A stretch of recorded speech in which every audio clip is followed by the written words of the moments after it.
अर्जुन ने मछली की आंख बेच दी थी ना, बड़े बड़े योद्धा वहां पर खड़े थे ना, आपको मालूम होगा, सभी को कहानी मालूम है ना।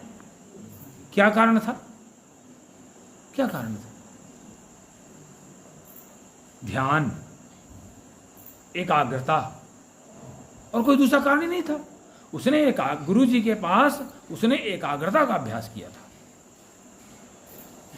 उन्होंने केवल अर्जुन ने एकाग्रता का अभ्यास किया था, अनेकाग्रता का नहीं।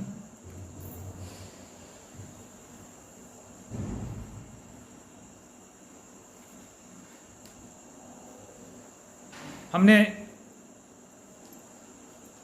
एकलव्य की कहानी सुनी कि उसने मुंह में कुत्ते के ऐसे बाण मारे कहीं खरोच नहीं आई थी, बाण भर गया।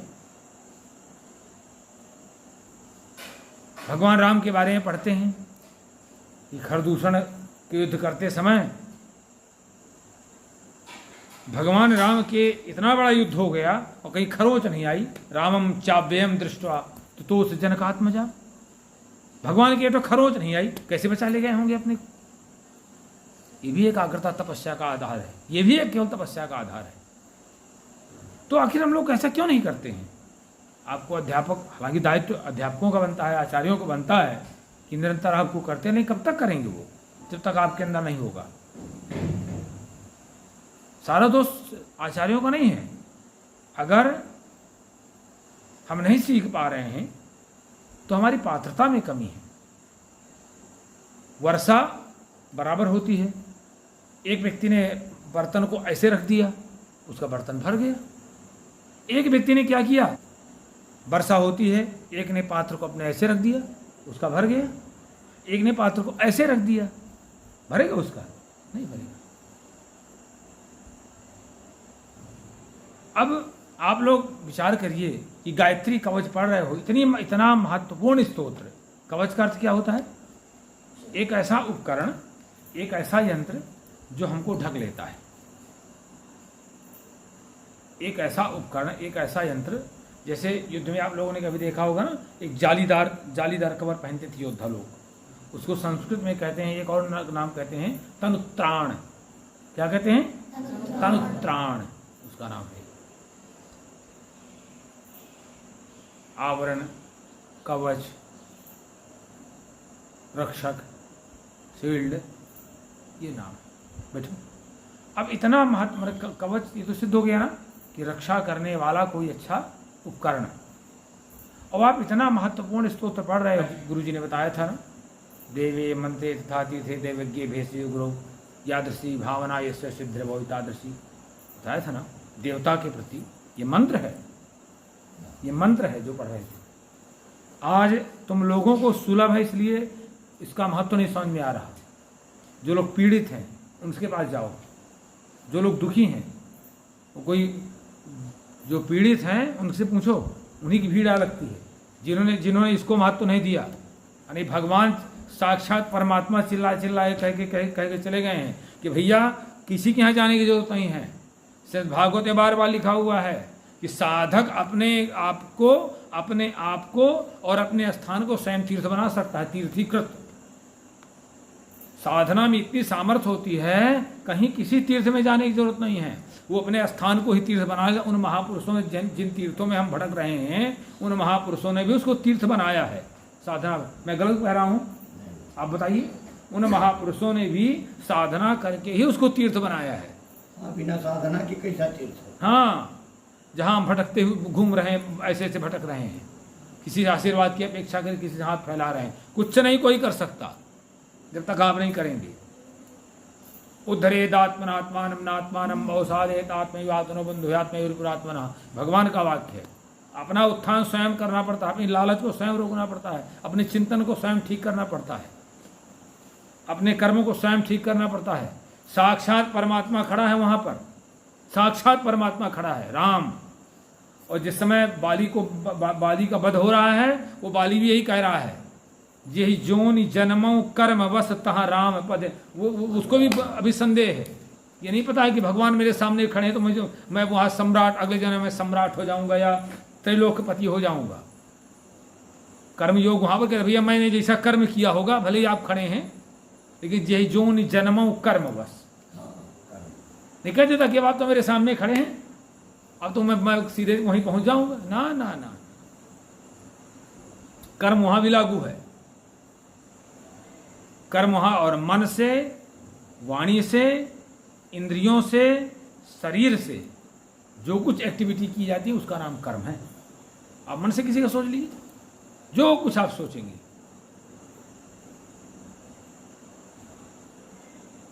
तो आप इतना महत्वपूर्ण स्तोत्र पढ़ रहे हो, पंचवक्त्राम, अरे पाठ पाठ कर रहे हो, पंचवक्त्राम 5 मुख है, 10 भुजाम, हमारे गायत्री माता की 10 भुजाएं हैं, सूर्य कोटि समप्रभाम, करोड़ों सूर्य के समान उनकी उसमें चमचमाहट है, कांति है, तब तो पाठ करना हुआ।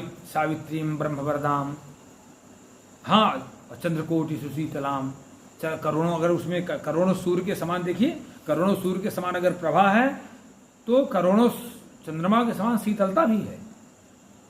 और फिर आगे से जब हम पढ़ते हैं तो आगे विचार करें कि सावित्री में सिरा पातु, हम एक पाठ करते हैं सावित्री जी, उनका सावित्री भी नाम है ना, हमारे सिर की रक्षा करें। शिखायाम अमृतेश्वरी पातु, अमृतेश्वरी हमारी शिखा की रक्षा करें।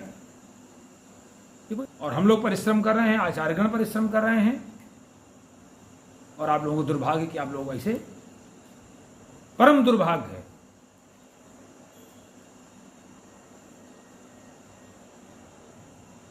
कि कुछ सब कुछ पाने के बाद आप लोग उसका उपयोग नहीं कर पा रहे हो।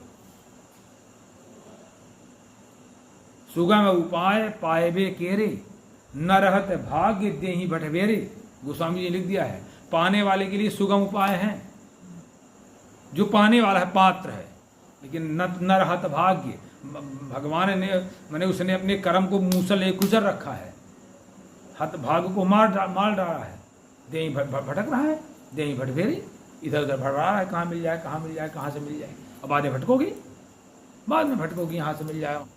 इसी चीज को पाने के लिए, इसी चीज को पाने जो तुम आज बाल्यावस्था में पा गए हो, बाद में नहीं ढूंढता है, नहीं ढूंढता है चाची,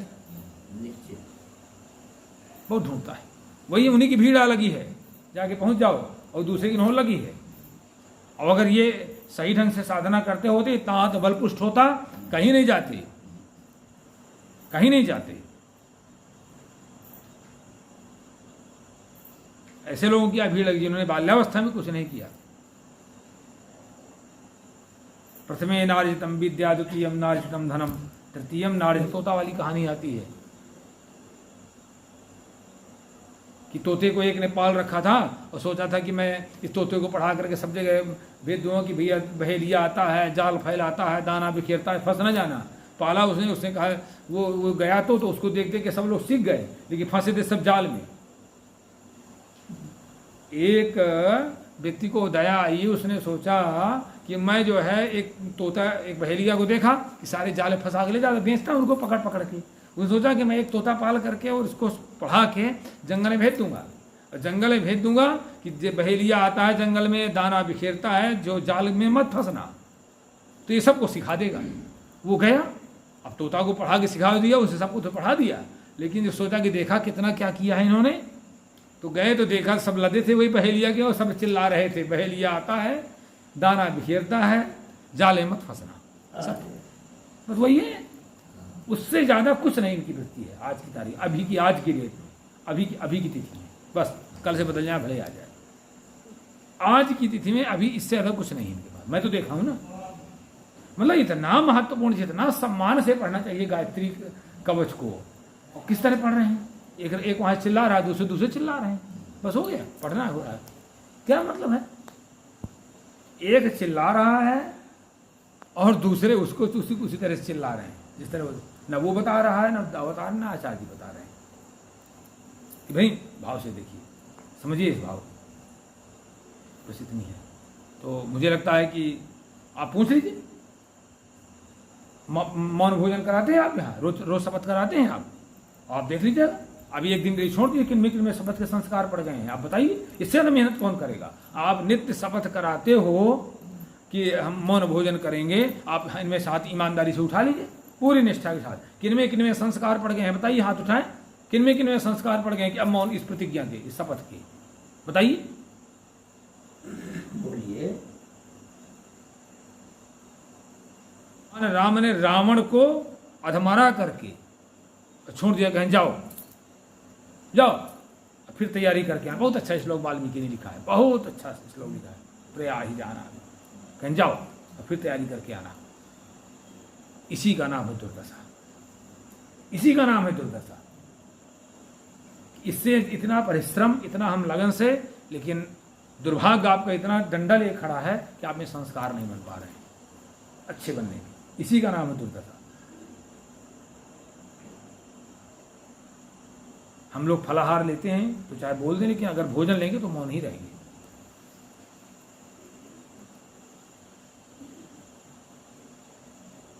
चल बेटा, तो ये है, इसी का नाम है दुर्दशा।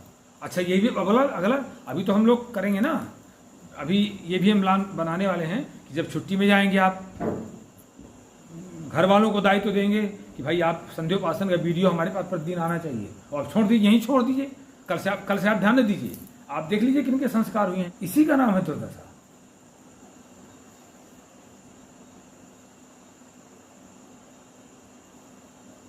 दुर्दशा इसी का नाम है कि जिस व्यक्ति को बार बार सिखाने के बाद, उसी तरह का वातावरण देने के बाद, सारी भाई माँ बाप अगर वहाँ से देने में कमी कर रहे हो तो बताएं, हम आप लोगों को संस्कार देने में कमी कर रहे हो तो बताइए, लेकिन इसके बाद भी उसका पालन न करना, उसके अपने आचरण में न उतारना और न उस तरह अपने उठालना, उसी का नाम है दुर्दशा।